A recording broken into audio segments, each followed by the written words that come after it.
ዜና ሀገረ ሰናይ ዜና ሀገረ ሰናይ Your open letter to the Ethiopian people says you have great concern and sensitivity for the future of the country and the people.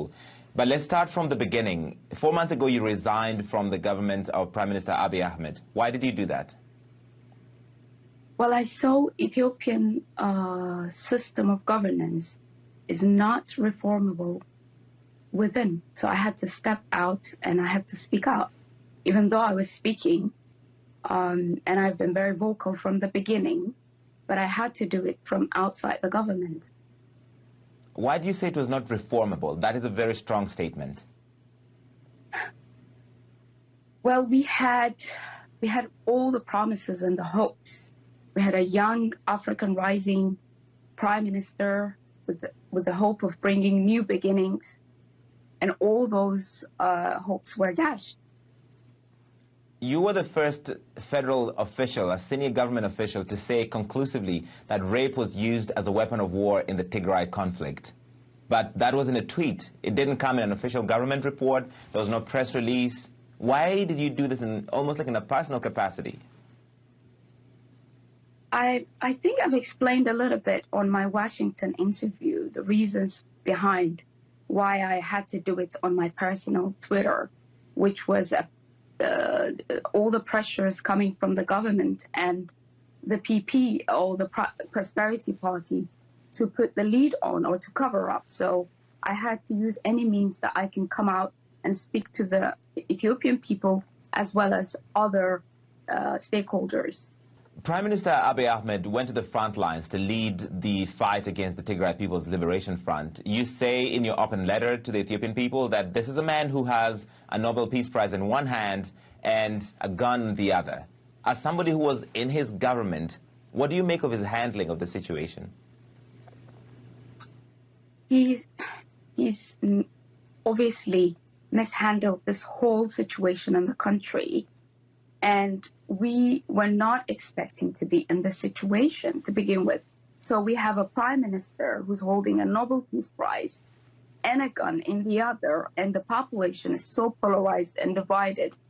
And the division among groups is beyond with a deep-rooted issues. So on top of that, like I've said, we have a man who was supposed to lead the country out of all the problems that we had. Yet we regressed back and we are in this situation.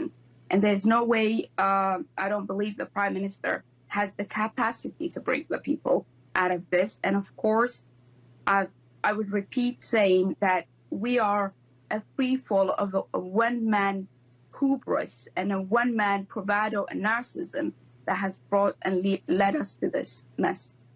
I have covered Ethiopia extensively. This is a very divisive subject. There are people who will call you a liar for even speaking out. So why are you doing this?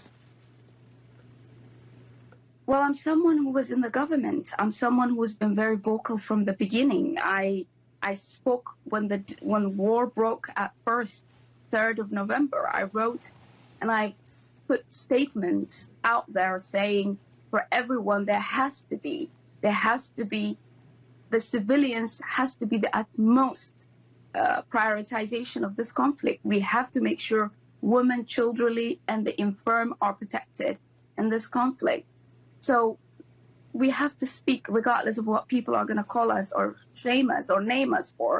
We have to speak when we see injustice. And that is what I'm trying to do. The United Nations Human Rights Commission, lots of other independent bodies have put out reports that say all sides have committed atrocities in this conflict, that people have been misused in this conflict. Do you think things have changed since you left government? No, I don't think much has changed. Yes, we see the prisoners are coming out. We see the country's trying to lift its emergency state, but there's so much humanitarian crisis unfolding. We've got the drought, we've got the looming famine, we've got the siege of a whole region more than a year, and we have a generation of young people traumatized, raped, women raped. So no, I don't.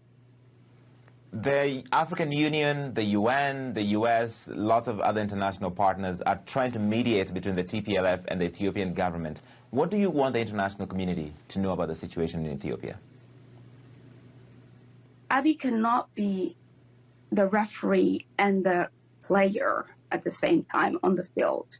They need to understand there has to be a sequence prior to the negotiations that he proposed. There has to be a ceasefire prior to all of this, a cessation of hostility. There has to be a way forward to putting immediate humanitarian actions in place for regions that are at most risk of facing famine, facing medical issues. So I believe the international has a task to play, a role to play in this.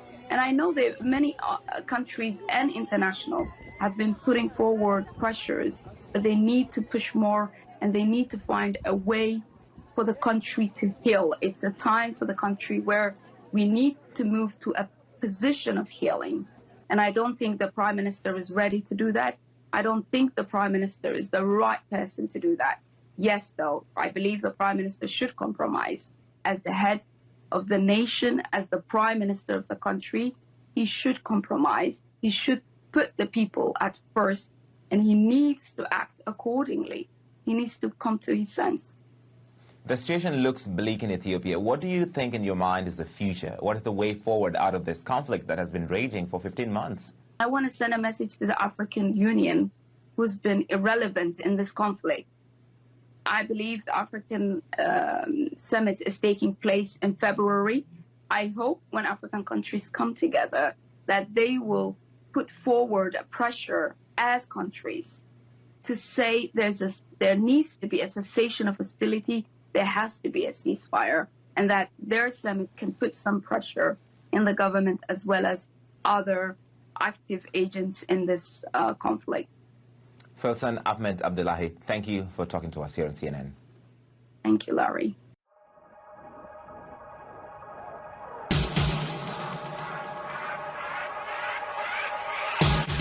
ዜና ሀገረ ሰናይ ዜና ሀገረ ሰናይ